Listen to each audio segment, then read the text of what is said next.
안녕하세요. 결혼 3년차 4개월 된 아기를 키우고 있는 부부입니다. 현재 저희 할머니께서 많이 안 좋으셔서 곧 돌아가실 것 같은 상황입니다. 그래서 장례식장을 지켜야 할 것 같은데 문제는 4개월 된 어린 아기를 맡길 만한 곳이 없는 상태라는 겁니다. 저희 친정 부모님은 당연히 장례식장을 지켜야 하고 시어머니는 안 계십니다. 시아버지는 멀리 사시는 데다 혼자 아기를 본 적이 한 번도 없어서 맡길 수가 없는 상태이고요. 상황이 이렇다 보니 아무리 생각해봐도 저는 가서 인사만 하고 와야 할 것 같아 남편한테 저를 대신해서 할머니 장례식장을 지켜달라 부탁했습니다. 제가 어릴 때 집안 사정으로 할머니 손에서 몇 년 큰 적이 있어 많이 애틋했거든요. 그래서 남편이라도 그 자리를 지켜주길 바라는 마음에 부탁한 거였습니다. 아버지가 외동이시고 저도 외동인지라 엄마 아빠 두 분만 장례식장을 지켜야 한다는 것도 마음에 걸렸었고요. 사실 저는 이 부탁을 하기 전까지만 해도 남편이 흔쾌히 그러겠다 할 줄 알았습니다. 저희가 결혼하고 초반에 집에 문제가 생겨 6개월가량 친정에서 지냈었는데 할머니께서도 같이 계셨기에 그 정도는 해줄 수 있을 거라 생각했거든요. 그런데 제 생각과는 다르게 그건 좀 아닌 것 같다며 자기가 아기를 볼 테니 저한테 가 있으라네요. 어이가 없는 건 저번 주에 출산 후 처음으로 저녁 약속이 생겨 퇴근한 남편에게 아기를 맡겨놓고 나갔더니 1시간도 안 돼서 애가 계속 운다며 연락을 해와 밥을 먹다 말고 부랴부랴 들어왔었다는 겁니다. 아이를 1시간도 못 보는 사람이 3일 동안 혼자 돌보겠다는 게 말이 되는 소리인가요? 그리고 제가 더 섭섭했던 건 저는 결혼한 지 얼마 안 됐을 때 시할아버지께서 돌아가셔서 장례식장에 같이 다녀왔었습니다. 당시 남편 회사에 큰일이 생겨 이틀간 자리를 비우면서 저한테 있어달라 부탁했었는데 저는 당연히 그러겠다 했었습니다. 이후 남편이 없는 기간 동안 잔심부름을 다 하면서 발인을 지켰었고 장지까지 따라갔다 왔습니다. 사실 시할아버님은 저희가 결혼을 준비할 때부터 편찮으셔서 결혼식에도 못 오셨고 명절에 딱 한 번 본 게 다였습니다. 거기다 아들도 셋이 있고 딸도 있으신 시할아버지 장례식장을 남편도 없이 지켰었기에 남편의 이런 태도가 더 섭섭하게 느껴지더군요. 부부는 하나라 생각했기에 남편이 없으면 저라도 지키는 게 당연한 거다 싶어 한 거였는데 저런 식으로 나오니 너무 섭섭해서 그때가 생각나더라고요. 그래서 남편에게 섭섭하다 말하며 그 이야기를 했더니 그건 그런데 하고 말끝을 흐리며 더는 이야기하지 않고 자리를 피해버리는 겁니다. 할아버님 장례식장을 혼자 지켰다고 생색 내려는 건 아니었지만 남편의 태도가 정말 너무하다 싶더라고요. 결국 오랜 생각과 고민을 한 끝에 남편에게 아기를 맡겨놓고 저 혼자 다녀오기로 결론을 내렸습니다. 제가 전화 안 받으면 애를 안고 장례식장까지 쫓아올까 무섭긴 하지만 할머니는 제 손으로 보내드려야겠네요. 그런데 저는 정말 궁금합니다. 이게 제가 남편한테 너무 무리한 요구를 한 건가요? 댓글 부탁드립니다. 추가입니다. 기억하시는 분이 계실지 모르겠지만 남편한테 저희 할머니 장례식장을 지켜달라는 게 무리한 부탁이냐는 글을 썼던 사람입니다. 우선 결론부터 말씀드리자면 이혼하자 했습니다. 제 말을 들은 남편은 펄쩍 뛰면서 머리 좀 식히라며 친정에 가 있으라 하더군요. 그 말에 짜증이 나 네가 나가라 했더니 현재는 생각을 정리하면 연락 달라 하고 짐을 챙겨 집을 나간 상태입니다. 그간 있었던 일을 자세히 말씀드리자면 할머니는 글을 쓰고 며칠 안 돼서 돌아가셨습니다. 당시 저녁 시간대라 남편이 집에 있었기에 당신 말대로 당신이 애를 봐라. 나는 장례식장 지키러 가겠다. 하고 말했더니 같이 준비하고 애기까지 옷을 입혀 따라 나오더군요. 그 모습을 보고 돌도 안 된 아기를 데리고 어딜 가냐 물었더니 같이 가서 아이는 차에 두고 번갈아 가며 인사를 드리자네요. 그러면서 장례식장은 내가 지킬 테니 아이랑 집에 와 있어라 하고 말하는 겁니다. 좀 어이가 없어 이제 와서 왜 그러냐 했더니 그때는 당황해서 회피했는데 생각해보니 당신 말이 맞다. 내가 가 있는 게 맞는 것 같다. 미안하다. 하고 말하더라고요.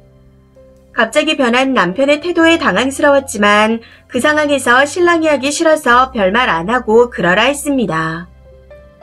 이후 저는 인사를 드리고 아이와 함께 집으로 돌아왔고 친정 아버지가 연락 와서 땡서방 가라고 해도 안 가고 같이 상주 노릇 해주고 있다. 너무 든든하고 고맙다. 하고 말씀하시더군요. 그래서 전에 있었던 일은 더 말 안 하고 그냥 넘어갈 생각이었습니다. 그런데 시댁의 태도가 참 어이가 없더라고요. 시아버지께 할머니가 돌아가셨다고 연락드렸더니 돌아오는 대답이 그래? 나도 가봐야 되냐? 딱 이거였거든요. 아니 당연히 오셔야 하는 거 아닌가요? 저희 어머니 아버지는 시할아버지께서 돌아가셨을 때 눈길을 뚫고 한달음에 그 먼 곳까지 달려가셨었는데 물론 저희 부모님은 시아버지가 오신다 해도 오지 마라 하셨을 테지만 아버님의 말씀에 저도 모르게 욱해서 그럼 안 오시게요? 하고 말해버렸습니다. 그랬더니 남편과 통화해보겠다 하시더군요. 해서 그러시라 했는데 결국에는 안 오셨습니다.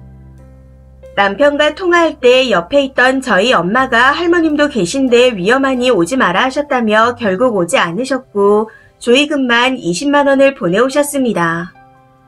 저희 부모님은 시할아버지 장례식 때 100만 원을 내셨는데 말이죠. 이게 도대체 무슨 계산법인지. 이것만 해도 너무 황당하고 어이가 없었는데 시동생까지 더 보태주더라고요.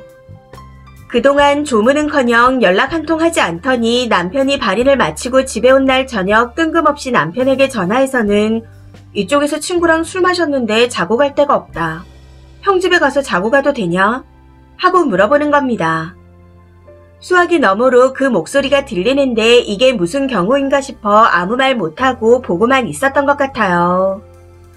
그런데 이 정신나간 남편놈이 그러라고 하더라고요. 저는 그 말이 떨어지자마자 아무 말 하지 않고 아기를 안고 친정에 가서 자고 왔습니다.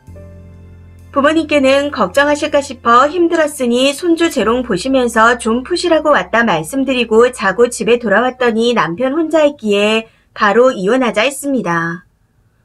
남편도 처음에는 무슨 얘기냐며 펄쩍 뛰었는데 차분하게 설명해주니 내가 무조건 미안하다 하며 사과하기에 미안하면 이혼해달라. 나는 그 사람들하고 더 마주볼 자신도 이유도 없다 하고 말했습니다.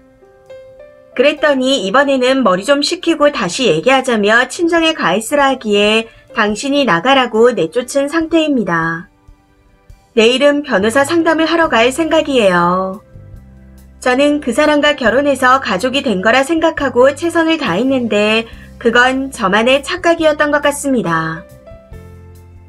댓글입니다. 첫 번째, 집안이 어찌 그리 일관성 있게 상식이 없고 무식한지. 남편도 그냥 미봉책으로 잘못했다며 비는데 뭘 잘못했는지는 모르네요. 시동생도 어이없지만 그 상황에서 그걸 허락한 남편도 참 기가 찹니다. 그리고 뭘 자꾸 친정에 가 있으래요. 그냥 말 섞지 마시고 변호사 끼고 처리하세요. 갖은 변명 다 들으면 마음만 더 다칩니다. 두 번째, 남편이 왜 그렇게 머리통이 비었나 했더니 그 집안 종특이었군요. 저번 글을 보고도 엄청 짜증이 났었는데 이번 글도 마찬가지입니다. 부모가 그렇게 키웠나 봐요.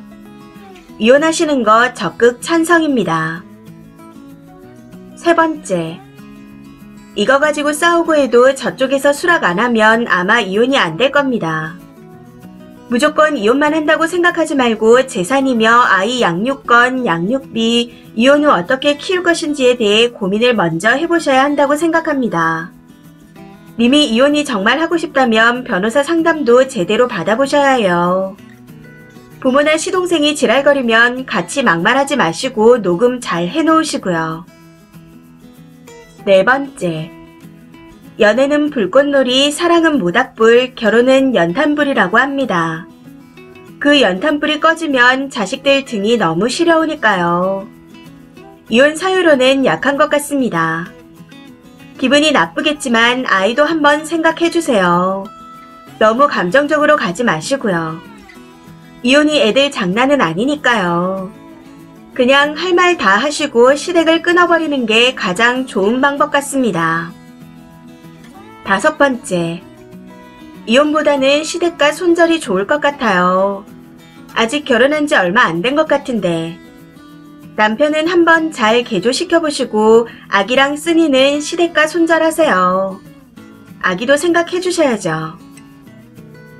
6번째, 시댁 사람들이 기본이라는 것도 모르는 상놈 집안인가 봐요.